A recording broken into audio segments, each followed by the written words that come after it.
Welcome back to the Fire Down Under podcast, your financial freedom pod.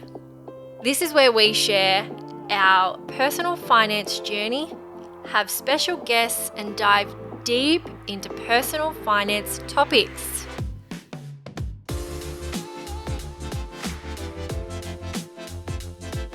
Today, we are diving into the scary world of investing. Ooh. Once you know what's happening, it's actually not that scary. But it can be with all the technical terms, abbreviations, and so on. So let's simplify it. Mr. FDU, what was your first exposure to investing? My first exposure to investing was a friend of mine who actually took me under his wing. And, I talked about it a bit in episode 1, and he was very savvy when it came to stocks, and he invested in the early days of Tesla and a few mining stocks that took off for him. And now, years later, since he's taught me, he's financially independent. So yeah, really cool. So he took me under his wing and told me about dividends. So you just didn't listen? Oh, about Tesla? No, I did. I just sold it. I didn't understand the power. When we talked about he used Telstra as an example because he knew that I was a broke 18, 19-year-old. So it was all right, so you invest in Telstra, which is a great starting point because it's, $2 a share? I don't know what it is now, but it was something like $1.50, $2 a share back then. And this thing pays you a certain percentage, it was 2% or something, every year or quarter or whatever it was at the time. And that was really cool because the first time I'm like, what do you mean? How do they do that? Why is that a thing? And you don't understand because you give them money and they make more money. It's such a weird concept, I think, as a teenager when you don't really understand the world of business.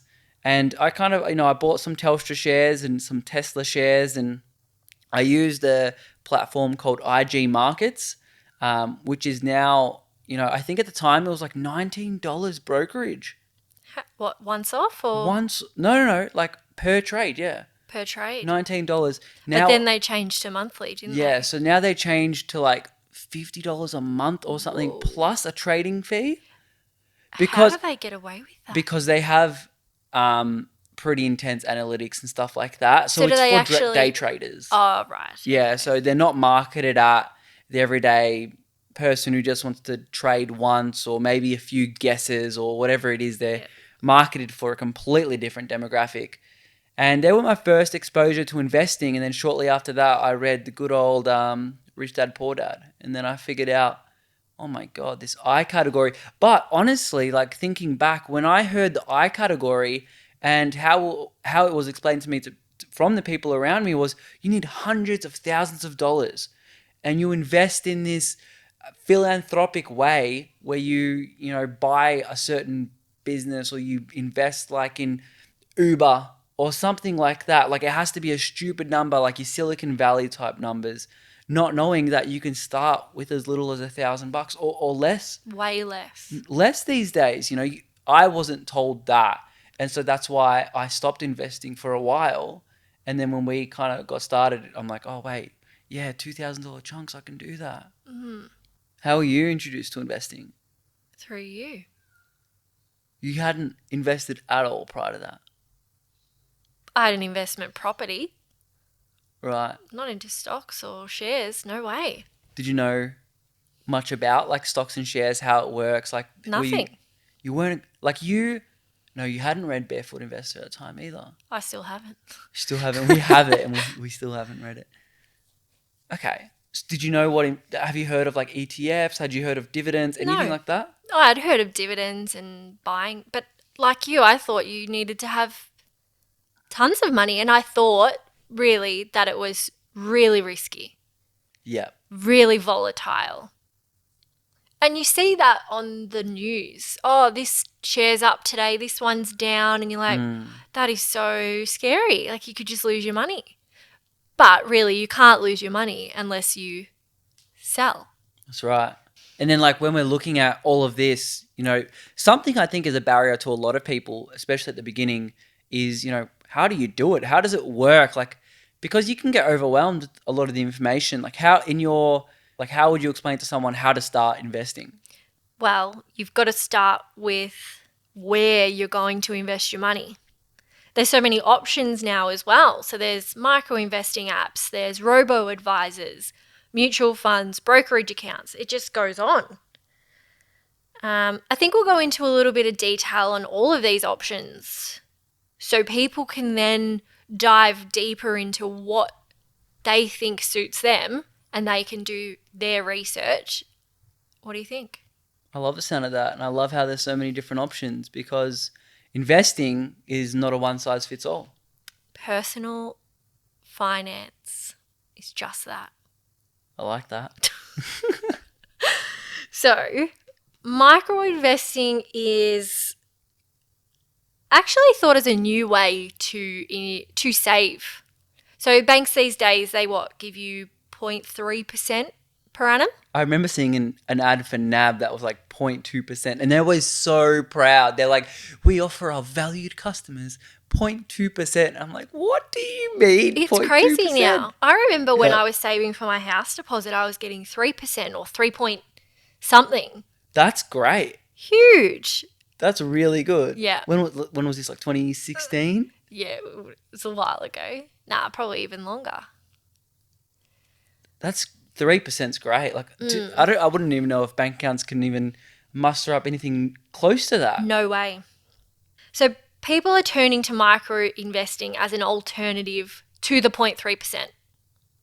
You can start with as little as $5 in some accounts, and a lot of them don't actually have any fees until your portfolio reaches a certain amount. So I've read like some are $5,000 for no fees. That's great. I like that. I know some super accounts do the same thing. Like you have no fees up until like 10,000 or 6,000, I think is the number for Australian super. But that's really cool because it really has a nice incentive to save more. On the other hand, some of them do have monthly fees. Even with no minimum? Correct. Oh, so you really do need to watch out. Read everything about it before you dive in, because if you are investing, say, $5 a week or small amounts, or what's that thing called? The roundup? Roundup. Yeah. Or if you're doing your rounding up and just investing tiny amounts, those monthly fees will just eat your portfolio away. It'll be almost pointless. More pointless than having a bank account. I hear of a lot of people actually getting the micro investing, get up to that $5,000 limit, and then moving it to another account because the fees are a bit higher than, say, your average brokerage account. So people will save like up to that $5,000, then take it out. I like that. I think that's a good idea because at the end of the day, like what are the options that these micro investing apps choose? Like I know we'll touch on ETFs and brokerage accounts later, but like I know every app's different, but there's limitations. Huge limitations. I guess this kind of app is for someone that hasn't got self-control. So the money can't just sit in your bank account because they'll spend it. So this is for the spenders that just can't see that money in their bank account, but in a brokerage account they can't spend it. But of course, please make sure you're doing your research to see if it does suit your investing needs. And then there's robo-investors. Yeah, so robo-advisors are pretty cool. We've never used them, but there's different ones around like Sixpack, Stockpot, and Clover.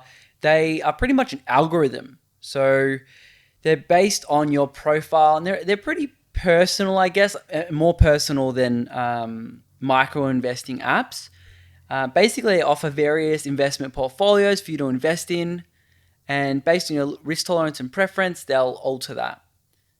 And because of the lack of human interaction, their fees can remain pretty low, but they generally charge their fees on a monthly basis. So again, just like micro investing, you have to just be careful and make sure to do the numbers because that can really eat into your initial deposit. And the minimum deposit tends to be a little bit higher than micro investing as well. So like if I look at popular robo-advisors, their fees are like 0.7%, but Spaceship and Raise, which are like common micro investing apps, are 0.2%.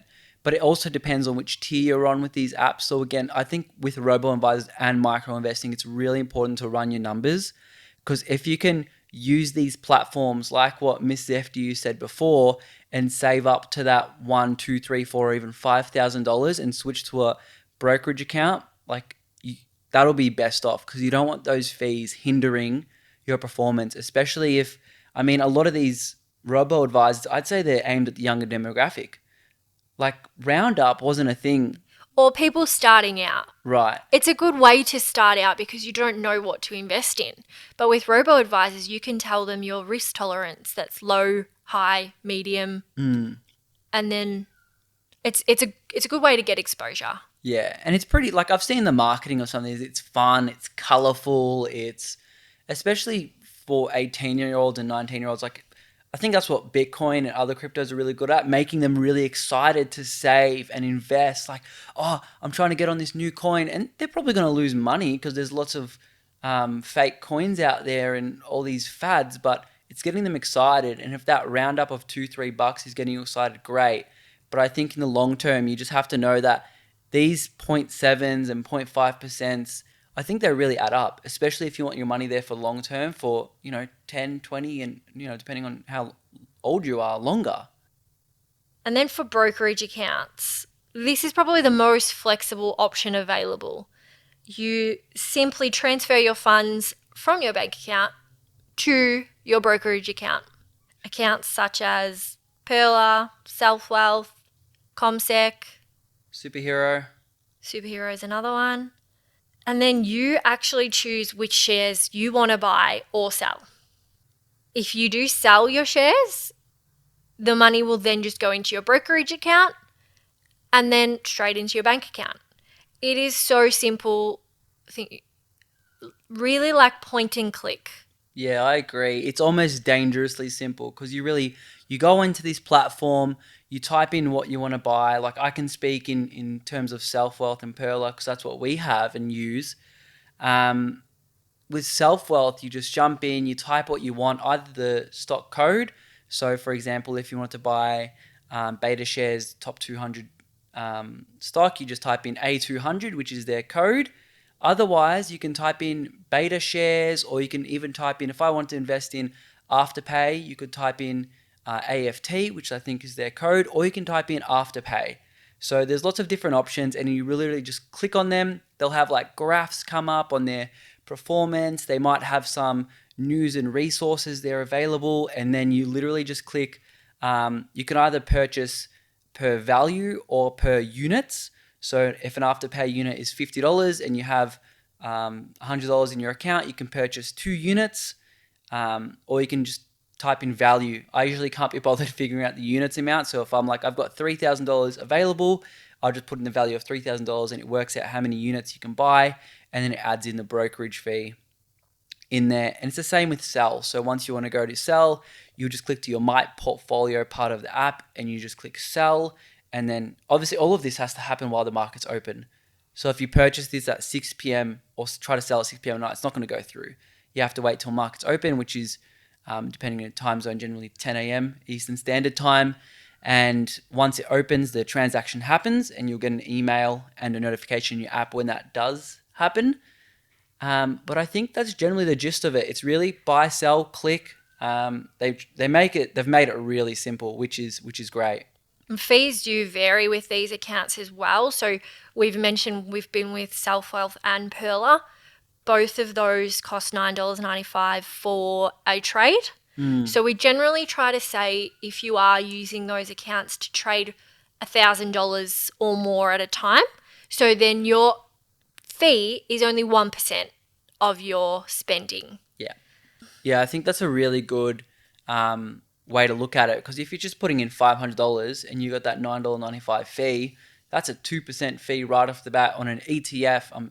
I'm assuming you're purchasing ETFs, which is what we'll dive into later. Your annualized return might be 7% for most common ETFs. It's like that's already ripped 2% out of that. Perla actually has a calculator that tells you your frequency and how much you should put in. Oh, that's cool. Yeah, to get your best value.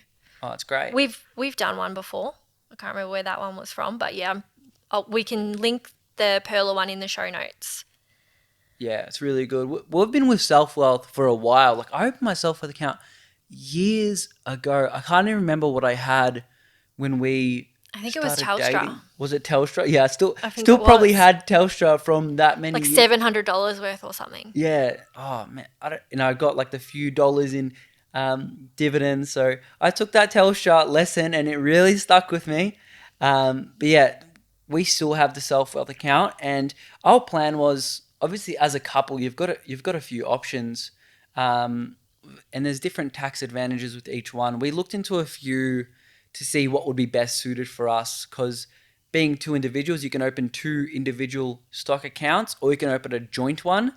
With the joint one in our research, essentially just the dividends get split between you both. So when it comes to tax time, if you got paid $100 in dividends from your stock account, you'll just pay $50 under each person's name. For us, that was a little bit simple but complicated because if you're thinking tax wise, one person will usually earn more than the other. So what we thought would be a better option is getting one person to 100K, which is what we did with my Self Wealth account. So we got my Self Wealth account to 100K, and then we opened up a Perla account because when we started, Perla wasn't a thing.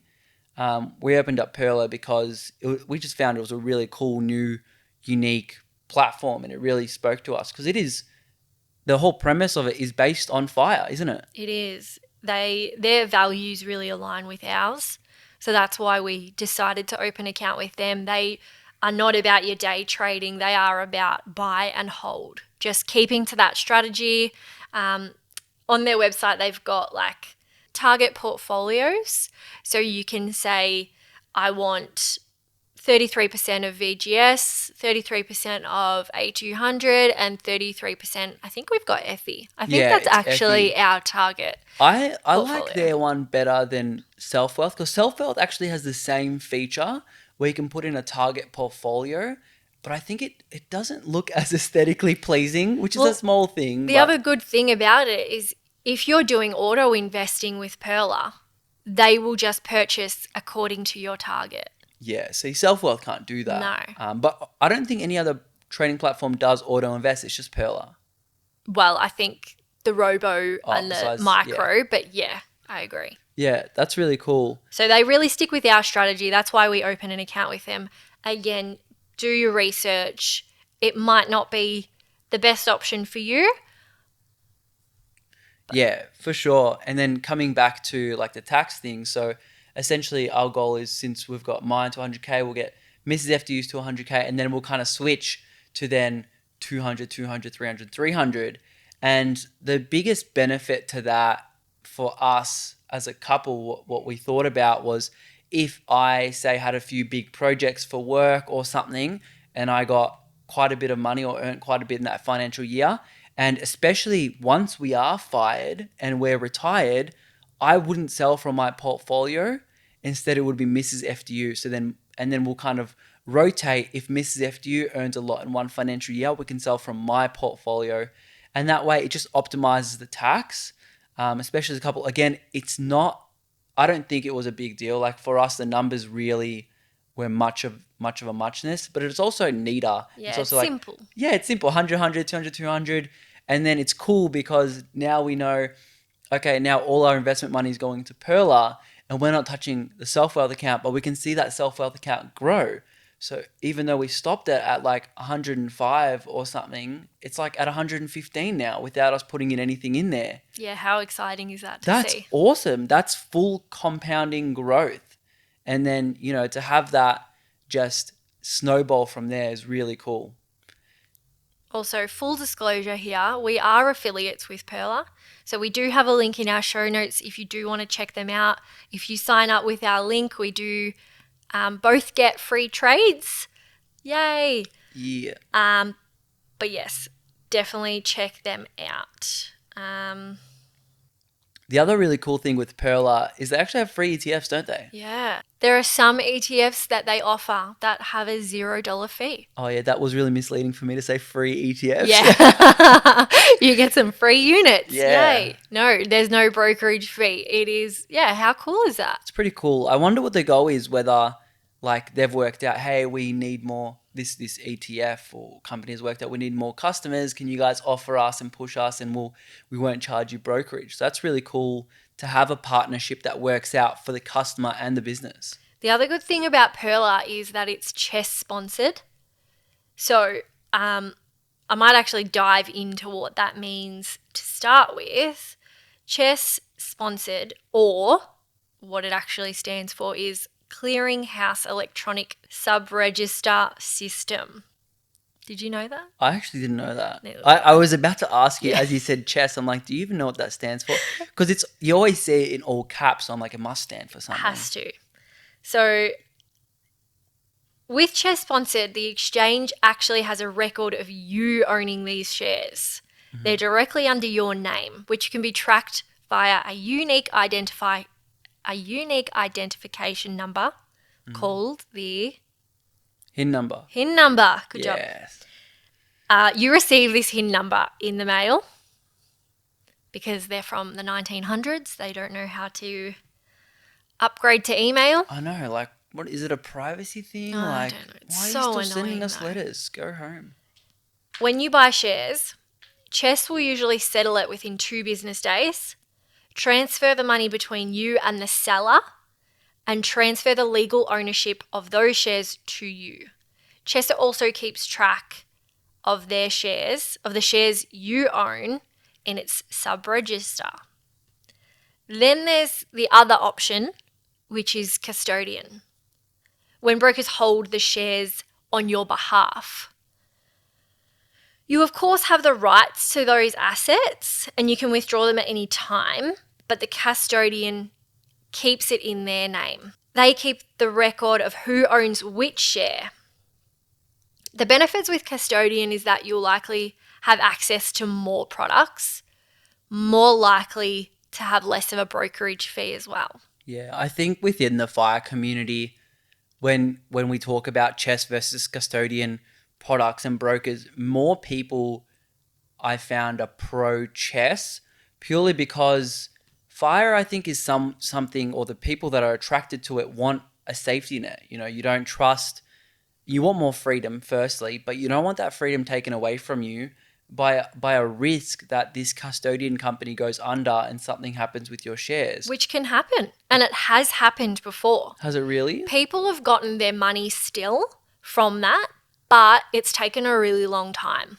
That's horrifying. Yeah, like, I'd imagine the that's chance. so scary. The chance nowadays would be probably sub 1%. Like, but still So low.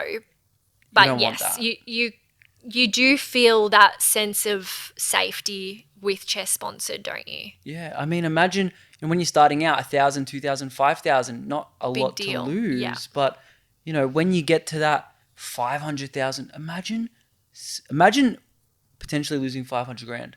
And saying that, we do have custodian shares, and a lot of people in Australia still would. It's when you own international shares often. And, backtracking to chess, we mentioned Perla, but there's Self-Wealth, the other company we mentioned, is also chess sponsored. So Yes. there's more than one. There's plenty to go around, and there's plenty of custodians too. So there's lots of lists, and you can really read the pros and the cons. But And we're not saying sell your custodian shares. no. We have custodian shares and we feel perfectly comfortable with that as well. But we do obviously favour the Chess sponsored just for that safety net.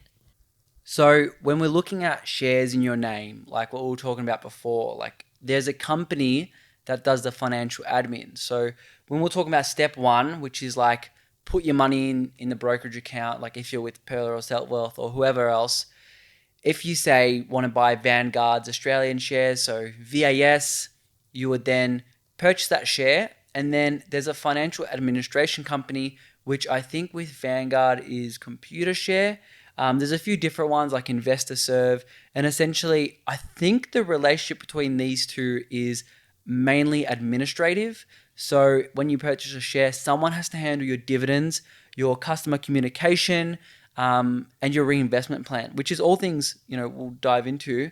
But when you say purchase Vanguard, you'd have to create a computer share account. And of course, you'll get a letter about this.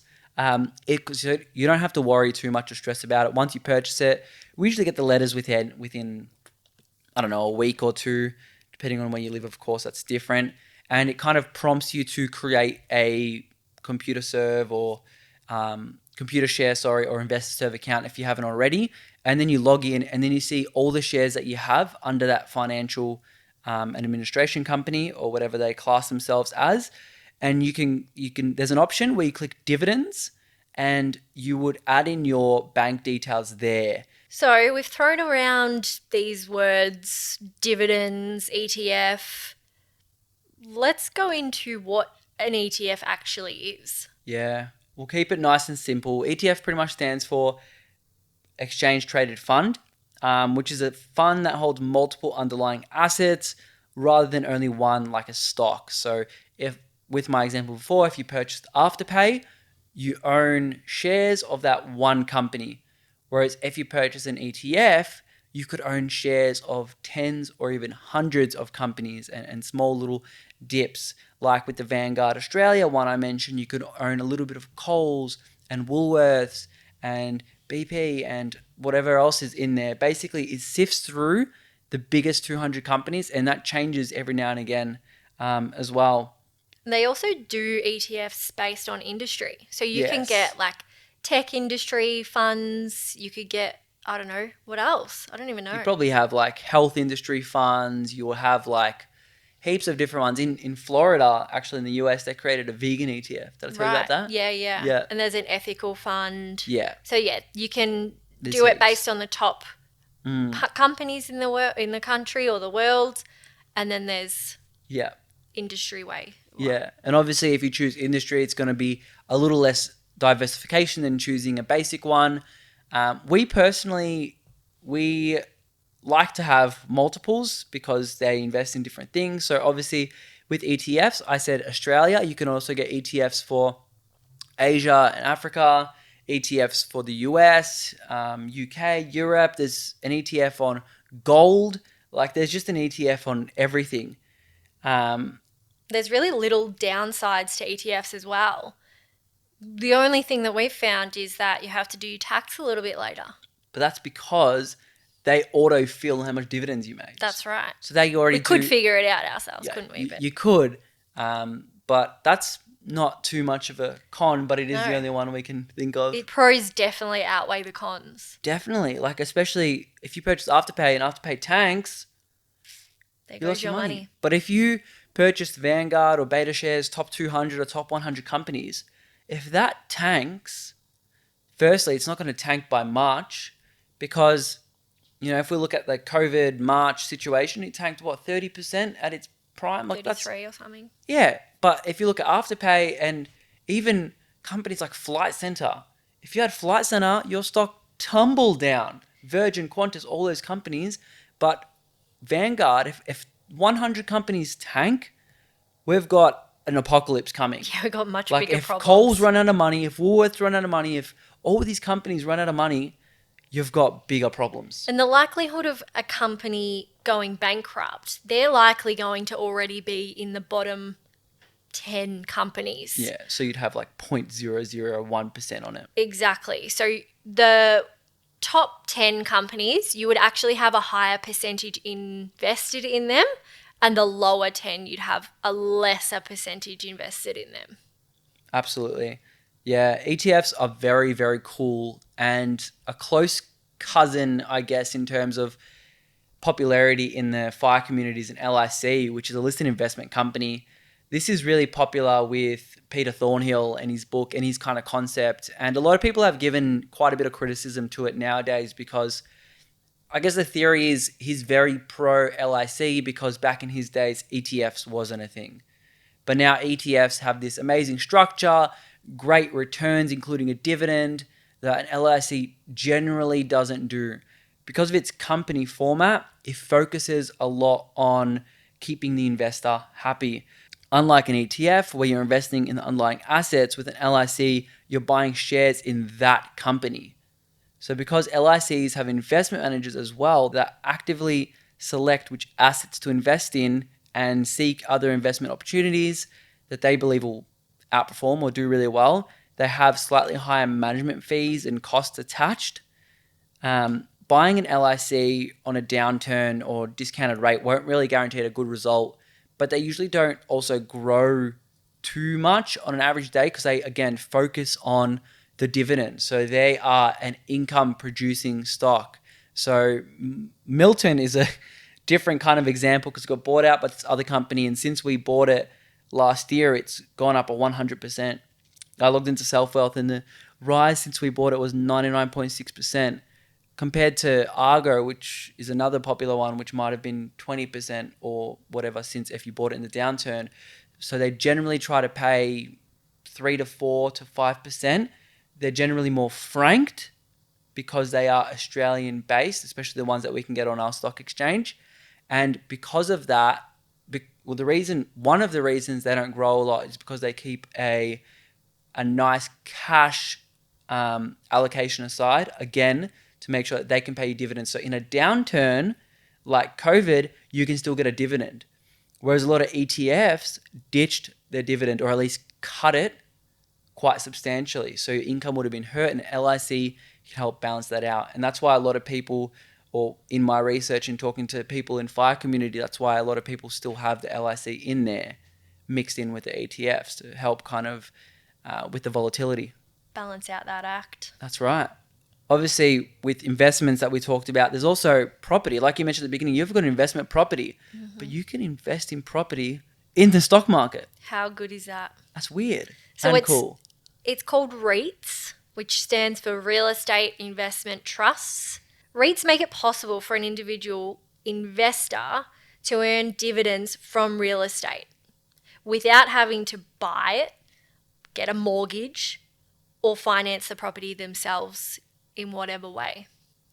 Generally speaking, REITs generate a steady income stream for investors, but offer little in the way of capital appreciation. The other advantage as well is it doesn't just offer one type of real estate.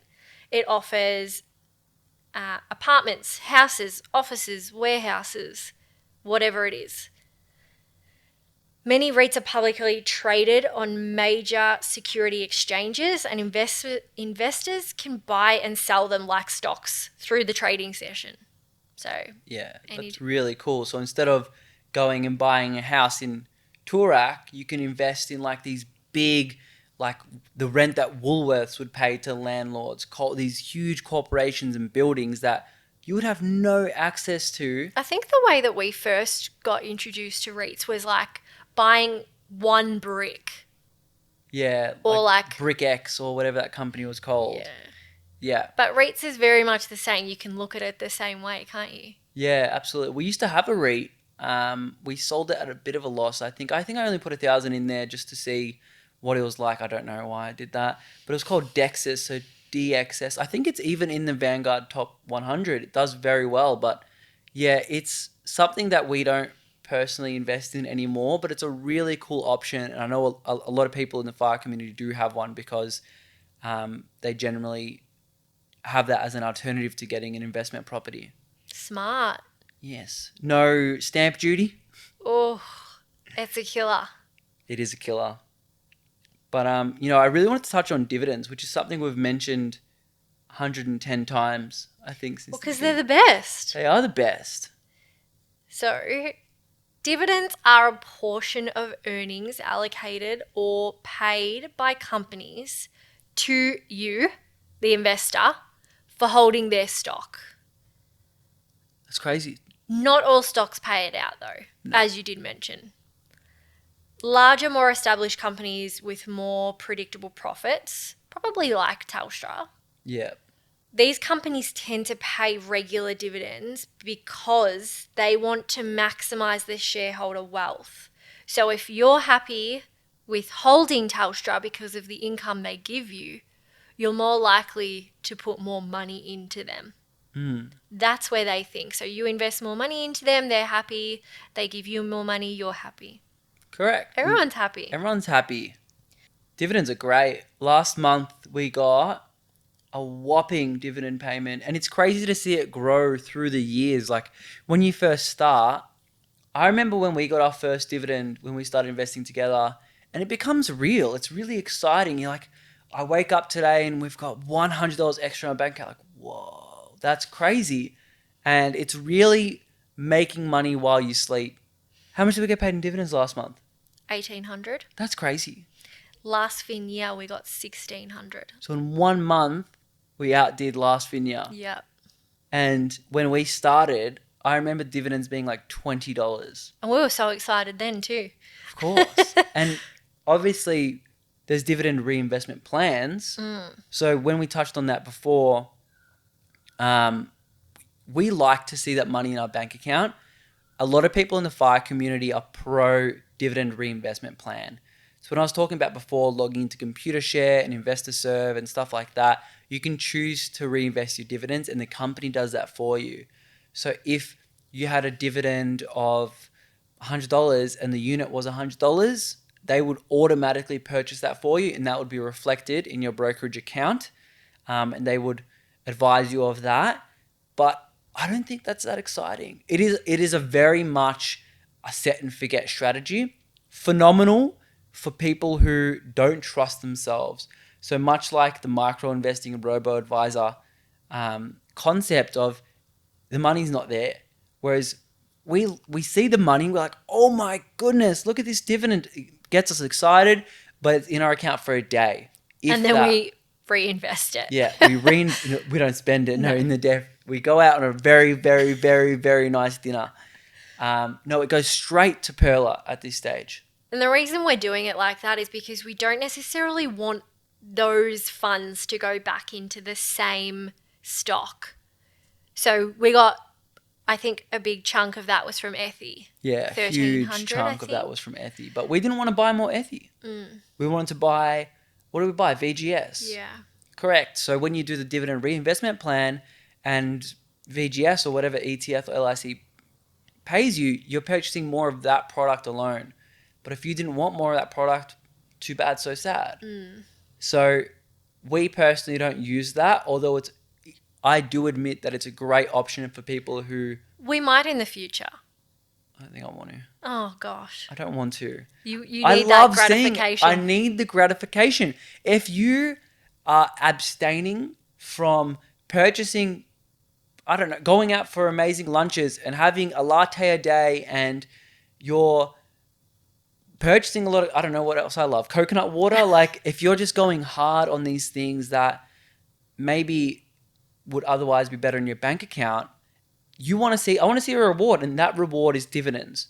So dividends are the early reward and a taste of what financial independence will be like. Did you also know that they can pay out dividends in stocks? Can they really? Yeah. Who does that? I don't actually know who does that. I've never heard of that. Well, did you hear that Afterpay Turned into Square? Got bought out by Square, and all the people that were holding Afterpay got Square shares? I'm surprised Afterpay didn't keep their stock code. No, I'm not saying that they didn't. Oh, they all got gifted it. I think that's how it worked. Oh, that's weird. It's like an employer dividend scheme or share scheme. Or maybe that's how they'll be paying out dividends. I don't know. That's a speculation. That's pretty cool. I don't think I'd take it though. I want my money. I don't think you have a choice. It's up to the stakeholder. We're a stakeholder. No. We're a shareholder. Up to the board. Board holders. Yeah, I know what you're saying. But that's pretty much on about dividends. And another part is actually getting it franked. Franked dividends are also very, very cool. And it's something that is awesome as Australians. Other companies don't have this. Countries. Yeah, countries and companies. Some companies don't have this. I'll try to explain this as simply as possible because otherwise you can get in the rabbit hole and it can get quite confusing. But overall, the concept is quite simple. So you're getting a dividend from these ETFs or LICs. If the dividend you receive is taken from the company's profits after tax, you won't have to pay tax on it again, avoiding the company's profit being taxed twice. So a dividend that comes from an already taxed earnings is known as fully franked. Franked dividends have what's known as a franking credit attached, representing the amount of tax the company paying the dividend has already paid. So while a large company's tax rate is 30%, the shareholder's personal tax rate may be more or less, which is also taken into account. If your maximum tax rate is less than 30%, the ATO will refund you the difference in tax paid on your dividends. So you essentially get your dividend and then you get an extra dividend. Get a return. Get a return at tax time. Pensioners love this. Of course. Because if you think about it, what's the tax threshold now? 18,600? Something like that. If you work out your income and your ETFs to pay you 18,600 a year, that's the dividends you're getting in, and the dividends you're getting are also franked. Not only have you not paid any tax this year, but you're getting refunded tax. So it can be very, very sweet for some people who sit in that category. What a sweet deal. Yeah. So some governments were trying. I remember last year was the year before, the government put in a plan to potentially remove it. That was the Labor government. The Labor government. And a lot of fire bloggers came out and were like, no. But you got to understand, a lot of people take advantage of this situation, which is fair enough. It's not their fault. It isn't their fault. It's just the way it is. Correct.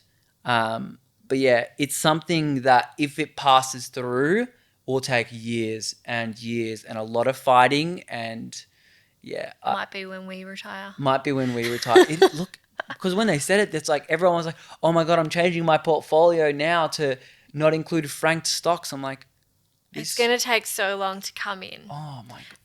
If the Liberal government have anything to do with it, it will never come in. Yeah, that's correct. Then there are bonds.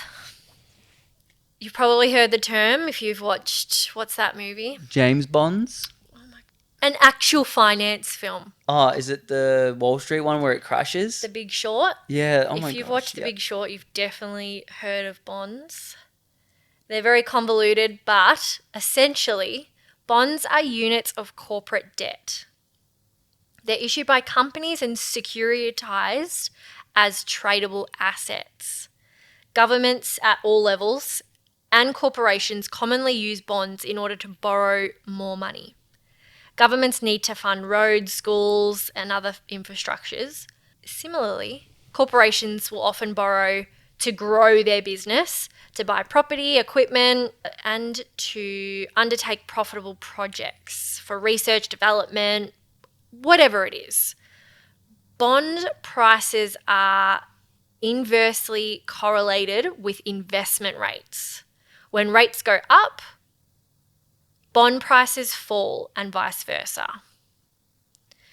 It's pretty scary, bonds. Something we're not going to need for a long time. Long time. Essentially, people just use them to balance out. Yeah, and they're pretty... Well, as you can see, interest rates probably haven't changed for the last, 2 years? So they're pretty stable. You can... And there are people that predict interest rates. Or attempt to anyway. I don't know how accurate they are. I've never really looked at that. But yeah, bonds are pretty stable.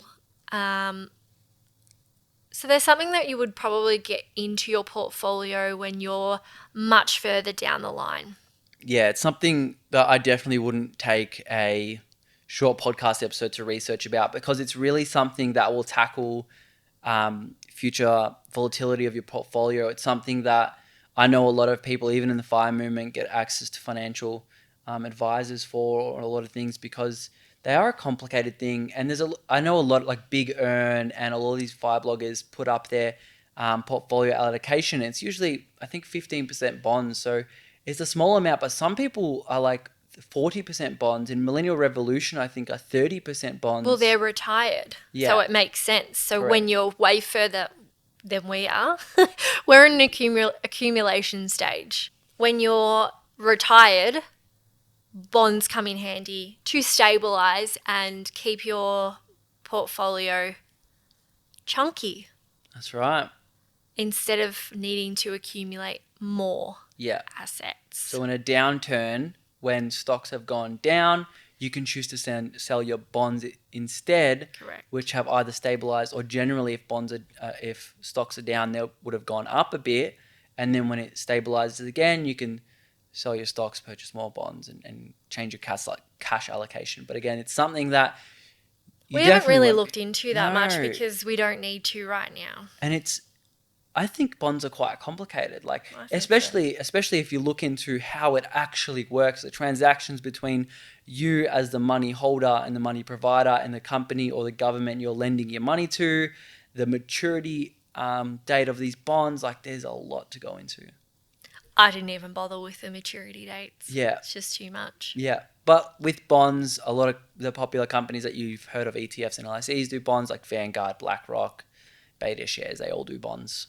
Your next question is probably, how do you keep track of all of this? And I'm glad you asked. I did ask, actually. I wasn't about to wrap up. So we found a company called ShareSite, and they are a portfolio tracking site. Yeah, we found them towards the beginning of our journey because we didn't really know how to track anything. And we had heard of Aussie Firebug. He used them. So like, all right, cool, let's sign up. But we didn't really understand I didn't understand how to kind of integrate self-wealth to ShareSite. So it was like manual. I was trying to input it manually, and then I'm like, oh, I've got to put it in this spreadsheet, and then I've got to go to ShareSite, put it in manually, and then I've got to do it in. So I was just really confused. So we didn't use it for months. Lucky they had a blog article. They did. I think I found it on Reddit. Months later, I was on Reddit and they had posted something to Fire Australia and it said how to integrate self-wealth with ShareSite. I'm like, oh my God, yes. And I read it. And it was what, as simple as putting in your email address or something, wasn't it? It was embarrassingly for me easy. I don't know if it was a new feature. I don't think so. I think I just missed it. I don't know.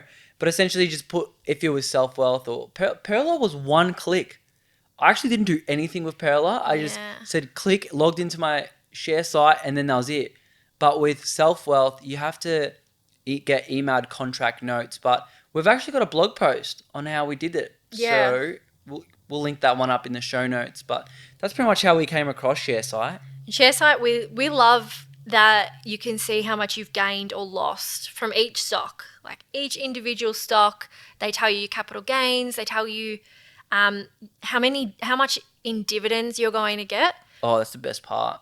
Our favourite feature by far. Yeah. So they actually work out exactly to the cent how much you're going to get. And once it reaches your bank account and you tick it off in ShareSite, that is how we found out that we were missing a dividend payment from that feature. So thank the Lord for that feature, because we would have missed out on that money and the future dividends we would have gotten from that company. It was like $100. It was Argo.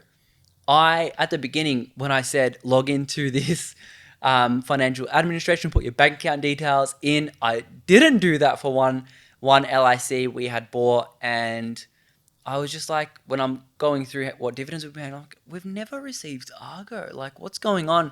And I logged in and I found which site they use, and I'm like, oh my goodness, our bank details aren't here. And so I emailed them and I'm like, oh, they've sent us a physical check. I'm like, who sends physical checks? Never received a physical check. And by the end of it, they reprocessed the dividends into a bank account. It was like $100 or something. So it wasn't a tiny amount. It was a fair chunk of money, and all future dividends, again, like you said, would have been lost. And if it hadn't been for ShareSite actually pointing that out, I don't think I would have noticed. No, probably not. Yeah.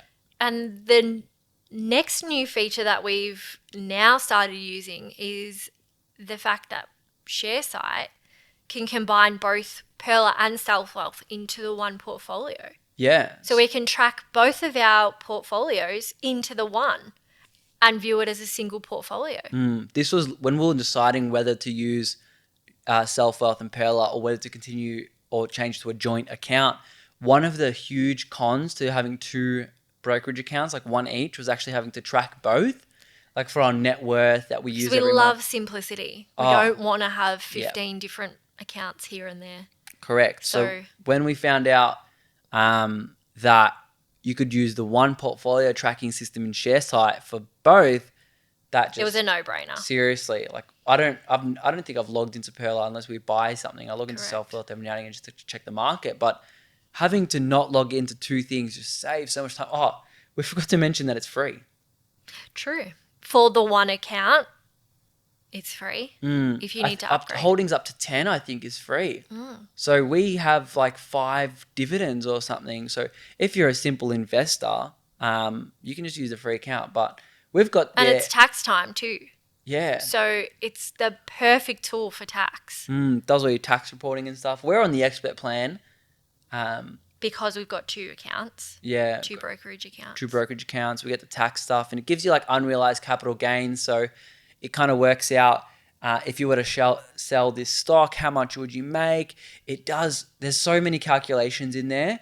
I've had like 4 attempts to jump through all the features, but I just cannot. There's so many. There's arguably too many. Like it's very intricate. And we'll also link that in the show notes as well. And you get 4 months free if you sign up using our link. 4 months. 4 months for free. Damn. If you sign up to the expert plan. Yeah. But even if you sign up to the free plan, use our link. It helps out. We used the free plan for so long. We did. It did us It's all so we needed. Yeah. It was honestly because that dividend thing that we were talking about before, our favorite feature, it's free. I think we use 99% of the things that we use, or 90% is just the free features. Yep. And then the tax reporting is a huge benefit, especially if you want to do tax yourself.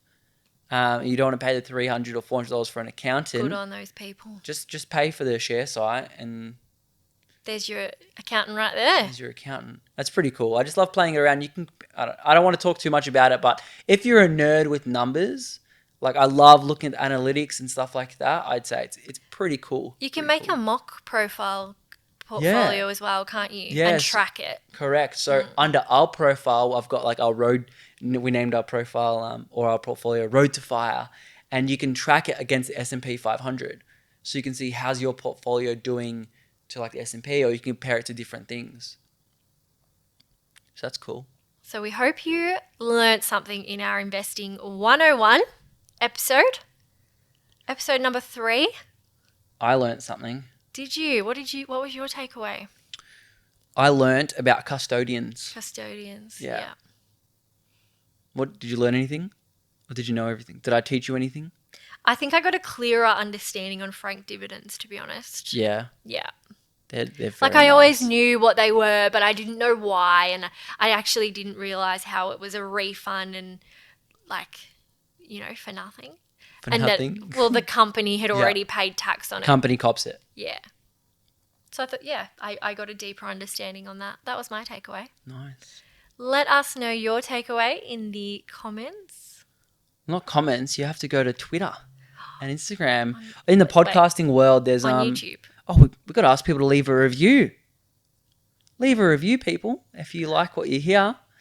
We only accept 5 stars. Anything under that is absolutely not acceptable. That sounds like blackmail. Sounds like blackmail. I think it's nice. All it takes 1 second to just go down and just click 5 stars. It gives us some gratification that we're doing this. We know Mr. FDU needs his gratification. I do need a little bit of gratification with the dividends and the reviews. Reach out to Mrs. FDU. She runs the Twitter and Instagram at fire_down_under. Follow on whatever you're listening on. And I think that is about all. We'll see you all and hear you all and speak to you all next time. Bye.